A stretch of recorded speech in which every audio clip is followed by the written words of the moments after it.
51 શક્તિપીઠમાંથી એક અમારા કુળદેવી મા અંબા માના બિલકુલ એલાઉ નથી અંદર મોબાઈલ માતાના હૃદયનો ભાગ પડ્યો હતો. તેથી જ કહેવામાં આવે છે કે અંબા માતાનું જે હૃદય છે એ અંબાજીમાં ધબકે છે. બીજું બધું તો ચાલો થોડો ખલ લેવામાં આવે. અમારા ખલમાં બહુ રસ. 50 રૂપિયા પર ડીશ અહીંયા રેટ ચાલે છે. તો આ રીતની કંઈક ડીશ આપણને પરોસવામાં આવે છે. અહીંના ઈડરિયા ગઢ જે અહીંયા પર્વતપુર ફોર્ટ છે જે અને અહીંયાથી તમે શામળાજી જઈ શકો છો.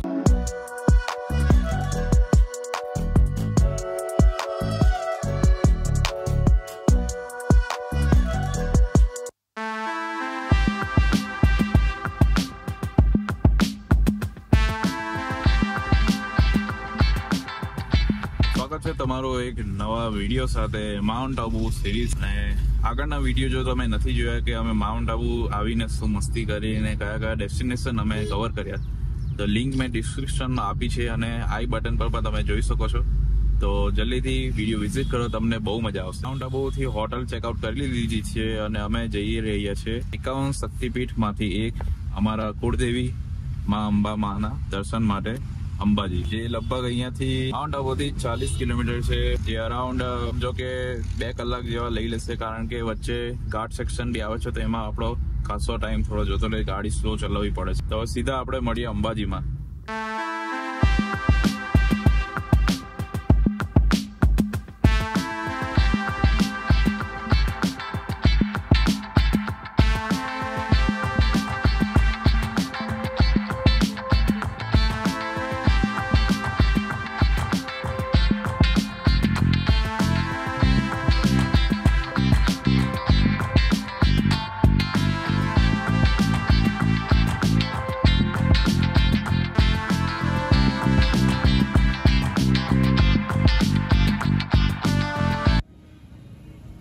આપણે પહોંચી ગયા છે માતાજીના ધામમાં. મોબાઈલ અંદર બિલકુલ એલાઉ નથી, એટલે કદાચ હું તમને કઈ શૂટિંગ કરીને તો નહીં બતાવી શકું. મેઇન ગેટ છે અંબા માતાનો. એ મેઇન ગેટ પર બી હમણાં થોડું કન્સ્ટ્રક્શન નું કામ ચાલે છે, એટલે એ લોકો લીલો પડદો છે ને એ લગાવ્યો છે, એટલે જે તમે સ્ક્રીન પર જોવો છો ને એ ગેટ આખો હમણાં બંધ કરી દીધો છે. રીતની લાઈન છે દર્શન માટેની. ગાડીઓ ને એવું તમારે અલગથી પાર્કિંગ કરવું પડશે. પેડ પાર્કિંગ કરો યા તમારું કોઈ પર્સનલ ઓળખીતા હોય એ હોટલમાં પાર્ક કરો.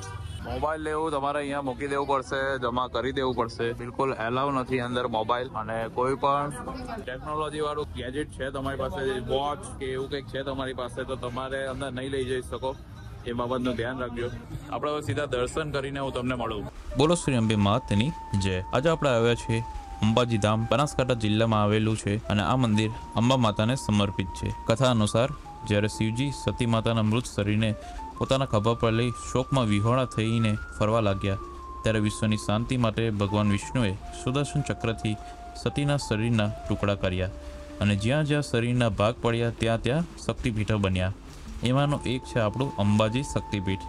અંબાજી એ સ્થાન છે જ્યાં સતી માતાના હૃદયનો ભાગ પડ્યો હતો. તેથી જ કહેવામાં આવે છે કે અંબા માતાનું જે હૃદય છે એ અંબાજીમાં ધબકે છે. એટલે જ આ જગ્યા ભક્તો માટે ખૂબ જ મહત્વની છે, જેમને શક્તિરૂપ સ્વરૂપે પૂજવામાં આવે છે. અહીં કોઈ માતાની મૂર્તિ નથી, પણ એક વિશિષ્ટ વિશ્વ યંત્રની આરાધના કરવામાં આવે છે, જે મુખ્ય ગર્ભગૃહમાં સ્થાપિત છે. યાત્રાળુઓ અહીંયા દુર્લભ મનોકામના પૂરી થવા માટે દર્શન કરવા આવે છે. ભાદરવા મહિનામાં વિશાળ મેળો પણ ભરાય છે, જેને ભાદરવી પૂનમનો મેળો પણ કહે છે. આ ભાદરવી પૂનમના મેળામાં ઘણી પબ્લિક થાય છે અને ગરબા પણ સાથે સાથે ખૂબ જ સરસ થાય છે. હજારો ભક્તો અહીંયા રોજ દર્શન કરવા માટે આવે છે. નજીકમાં ગબ્બર પર્વત પણ આવેલો, ત્યાં અત્યાર સુધી એક અખંડ જ્યોત પણ જ્વલિત છે. આ છે આપણું અંબે માનું ધામ. બોલો શ્રી અંબે માતની જય.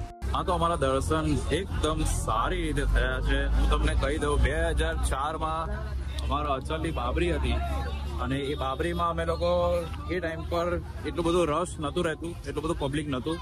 તો એ ટાઈમ પર જે અમે દર્શન કર્યા હતા ને એવા દર્શન આજે અમારા થયા છે. આજે મંગળવારનો દિવસ છે અને થોડી અમને ભીડ નથી મળી. અમને શાંતિથી અંદર 10 થી 15 મિનિટ ઉભા રહ્યા અને બહુ સારું લાગ્યું અંદર ખરેખર. અને અંદર સ્પ્રિંકલર એટલે કે સ્પ્રે છાંટવામાં આવે છે. પાઇપલાઇન લગાવવામાં આવી છે કે ગરમીમાં લોકોને તકલીફ ના થાય એ માટે સ્પેશિયલી પાઇપલાઇન લગાવવામાં આવી છે વોટરની, ગરમીમાં લોકો હેરાન ના થાય. આ છે આપણો અંબાજી રોડ, અંબા માતાનો રોડ. મેઇન રોડ જે છે એ જ છે. આપણે અહીંયાથી દર્શન કરીને આ તરફ આવ્યા છે અને આપણી પાર્કિંગ જે છે ને એ આપણે બીજી સાઈડ કરી છે. ગાડી એવું તમે અવોઇડ કરજો રોડ પર પાર્ક કરવાની, કારણ કે આપણો ફેમિલી મેમ્બર સાથે જે એક ઇન્સિડન્ટ થયો હતો એમાં એમના મોબાઈલ વગેરે ચોરી થઈ ગયા હતા. ચાલુ ટ્રાફિકે ગાડીનો ગ્લાસ તોડી અને ચોરી કરવામાં આવી. તો એટલા માટે એક બે પાર્કિંગમાં તમે તમારી ગાડી જે છે ને પાર્ક કરજો, તો તમારો સામાન જે છે એ સચવાયેલો રહે. અહીંયા આંબલી છે, કેસુડો છે, એવું બધું સરસ મળે. અને અહીંયા અંબાજીમાં સોડા તો ખરી જ ભાઈ, તમને ઠેર ઠેર સોડાની શોપ મળી જશે. અને અહીંયા રહેવા માટે પણ ઘણી ઓપ્શન્સ છે તમારી પાસે, બધા બહુ ઓપ્શન્સ છે રહેવા માટે. ઢગલોબંધ હોટલો છે, ધર્મશાળાઓ છે, ત્યાં તમે અહીંયા રહી શકો છો. ફિલહાલ અમે લોકો અહીંથી હવે નીકળીએ છીએ. પેલા જવાના હતા ગબ્બર, પણ ગબ્બર આજે અમે અવોઇડ કરીએ છીએ. માતાજીના દર્શન અમે સારી રીતે કરી લીધા. ગબ્બર હું તમને બીજી વાર આવીશ ત્યારે હું બતાવીશ, કારણ કે અમે બધા બહુ આવ્યા છે અને આગળ પણ અમારે હજુ જવાનું. એટલે હું તમને હવે જવાનું પ્લાનિંગ એ છે કે અહીંયાથી હવે જશું આપણે ખેડબ્રહ્મા. પાછા ખલ લેવા ઉભા રહ્યા. અમારે જેટલી બી વાર અંબાજી આવીએ એટલે અમારે ખલ લેવામાં આવે. બીજું બધું તો ચાલો થોડો ખલ લેવામાં આવે. અમારે ખલમાં બહુ રસ.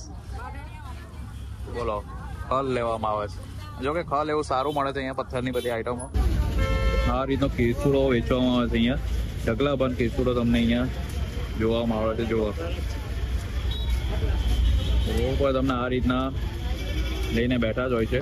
ઘણી બધી આઈટમો અહીંયા રોડ પર લઈને બેઠા હોય છે. જ્યારે તમે ચાલતા જાઓ છો, તમે માતાજીની પ્રસાદી લેવા માંગો છો, જમવા માંગો છો, તો અહીંયા અન્ન ક્ષેત્ર ચાલે છે. જસ્ટ માતાજીના મંદિરથી વોકિંગ ડિસ્ટન્સ પર છે. ત્યાં આખો આ કોમ્પ્લેક્સ જ બનાવ્યો છે. આરાસુરી અંબામાનું અન્ન ક્ષેત્ર ચાલે છે. અહીંયા બિલકુલ આવીને તમે ભોજન કરી શકો છો.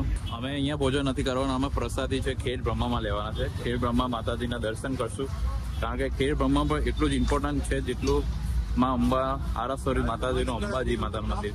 કહેવામાં આવે છે કે ખેડબ્રહ્મા તમે દર્શન કરશો તો તમારી આ યાત્રા સફળ થાય છે.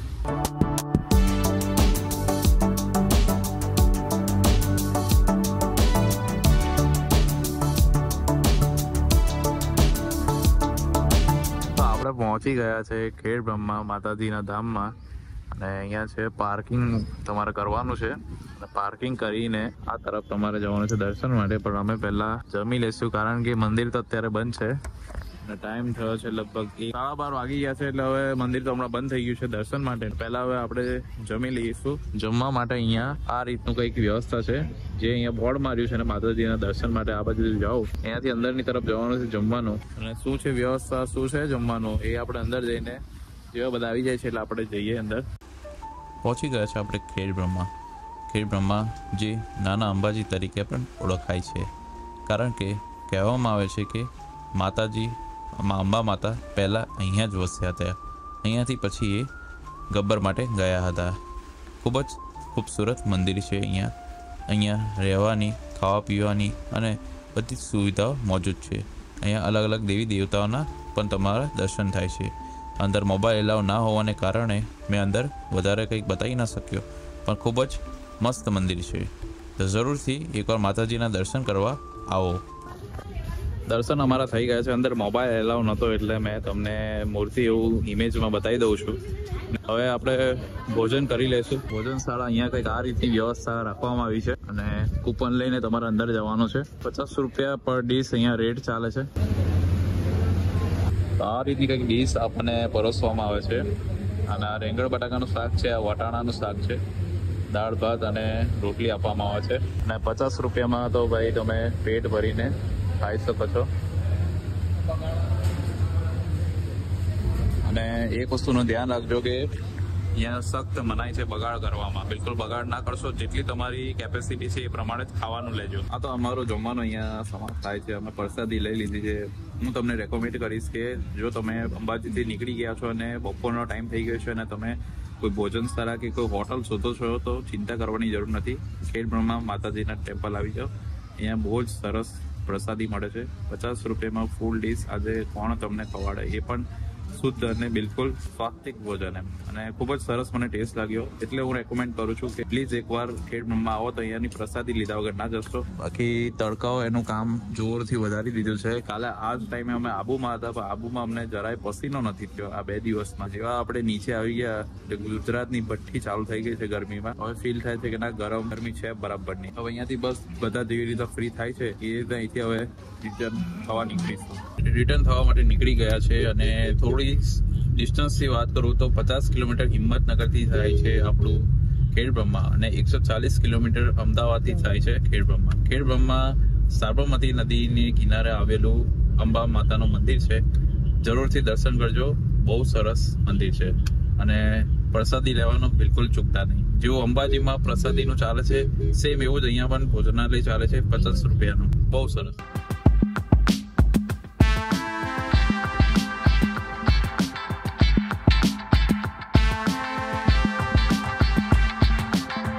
થોડા ડિસ્ટન્સ પછી આપણે પહોંચ્યા છે ઈડર.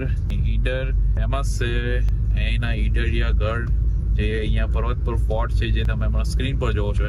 ઉપર ચડીને જવાનું રહે છે. ઈડર ફેમસ એટલામાં પણ છે કે અહીંયા વન ઓફ ધ હોટેસ્ટ સિટીમાંથી એક છે આપણું ગુજરાતનું, કારણ કે અહીંયા 2010માં હાઈએસ્ટ 48.5 સેલ્સિયસ ટેમ્પરેચર પહોંચી ગયું હતું અને અત્યારે હાલ પણ 42 ટેમ્પરેચર છે આ સિટીનું. સમજો કે કેટલી ગરમી પડતી હશે અહીંયા.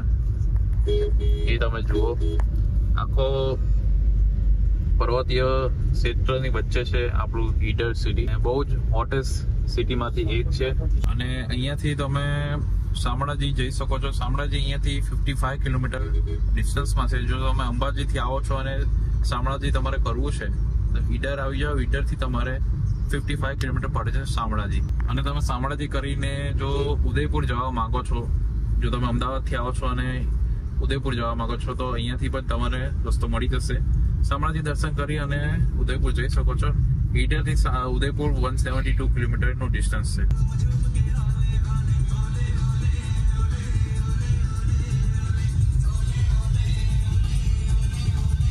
તો અહીંયા ઈડર સ્ટેશન બી ડેવલપ થાય છે. ઈડર સ્ટેશન પહેલા મીટર ગેજ હતું, હવે એનો બ્રોડ ગેજમાં રૂપાંતર થાય છે.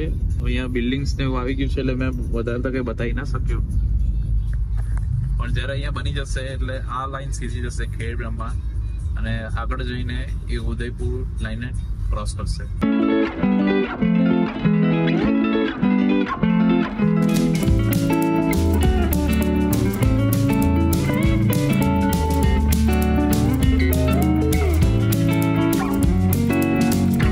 પ્લેન જોઈને હવે થોડો બ્રેક લેવા હવે અહીંયા ઉભા છે સનસન અને ચલવીને ગાડી લગભગ 150-180 કિલોમીટર કાપીને અમે પહોંચ્યા છે Ahmedabad SP road, famous ring road. અને અહીંયા લોકો બ્રેક લેવાનું કહેતા હતા કે ચલો બ્રેક લઈએ, એટલે ભાઈ અમે લોકોએ બ્રેક લીધો. આપણી ગાડીએ જે ભાઈ પરફોર્મન્સ આપ્યું છે ને, કોઈ કહી ના શકે કે આપણે સીએનજી ગાડી લઈને આટલું ફરીને આવ્યા. માનશો નહીં, અમે એસી ચાલુ કરીને આબુ રોડ ચડ્યા છે, એટલે વિચારો કે કેટલી પાવરફુલ છે આપણી ગાડી. આ રીતનું કંઈક લોકેશન છે અને જોઈએ કે ચા વા પીએ, કોફી વોફી નાસ્તો કરીએ અને પછી અહીંથી નીકળીએ.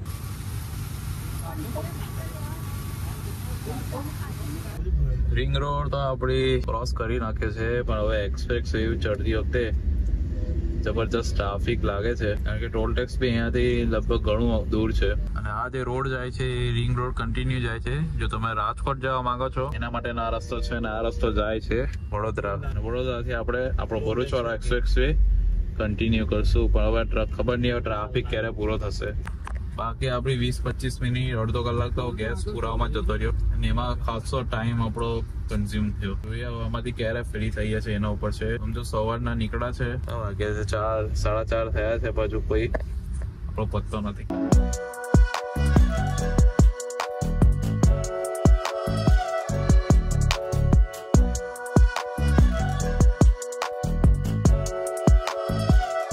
હા, તો અમે આવી ગયા છે ઘરે. કાલે રાત્રે લગભગ અમે આવ્યા હતા 11-12 જેવા વાગી ગયા હતા અમારા. અને આ ટ્રીપની વિશે હું વાત કરું ને તો બહુ જબરદસ્ત ટ્રીપ રહી અમારા માટે. બહુ મજા આવી આખી ટ્રીપમાં, ખાસ કરીને અંકલ આંટી સાથે ઘણી મજા આવી. અને thank you so much to all કે પાર્ટિસિપેટ કર્યો અમારા આખી ટ્રીપમાં અને ખૂબ અમને મજા કરાવી. ખરેખર આ બહુ જગ્યા એક અંડરરેટેડ હું કહીશ કે આજના ટાઈમમાં પણ અગર તમે દૂર દૂર સુધી જાઓ છો, ગુજરાતમાં રહો છો અને દૂર દૂર સુધી શિમલા મનાલી જાઓ તો નજીકમાં કંઈક શોધો છો ને તો આબુ તમારા માટે બેસ્ટ ડેસ્ટિનેશન રહેશે, એ પાકા પાયે હું કહી શકું. સમરમાં પણ ત્યાં હજુ પણ વેધર ઠંડુ અને સારું રહે છે. એટલું બધું ઠંડુ નહીં, ગરમી બપોરના ટાઈમ પર થોડી લાગે છે, પણ સાંજે તો તમને મજા આવી જશે. આખા ટ્રીપનું બજેટ કહું તો જમવાના, ટ્રાવેલિંગ કોસ્ટ આ તે સાથે પર પર્સન તમારે 5,000 થી 6,000 રૂપિયા પકડીને ચાલો કે વ્યવસ્થિત અગર તમે અહીંયા ફરો છો હરો છો એ બધું કરો છો તો ખર્ચો તમારો 5 થી 6 હજારમાં આરામથી થઈ જશે પર કપલ. એની સાથે જ આ વિડીયોને હું અહીંયા સ્ટોપ કરું છું. ઉમ્મીદ છે તમને આ આખી આબુ સિરીઝ ગમી હશે અને આગળ પણ તમે આગળના વિડીયો પર તમે જો ગુજરાતીમાં જોવા માંગતા હો તો કોમેન્ટ બોક્સમાં મને યસ કરી આપજો તાકી હું કન્ફ્યુઝ ના થઉં. મળીએ આપણે નવા વ્લોગ સાથે. ત્યાં સુધી આવજો. જય શ્રી કૃષ્ણ.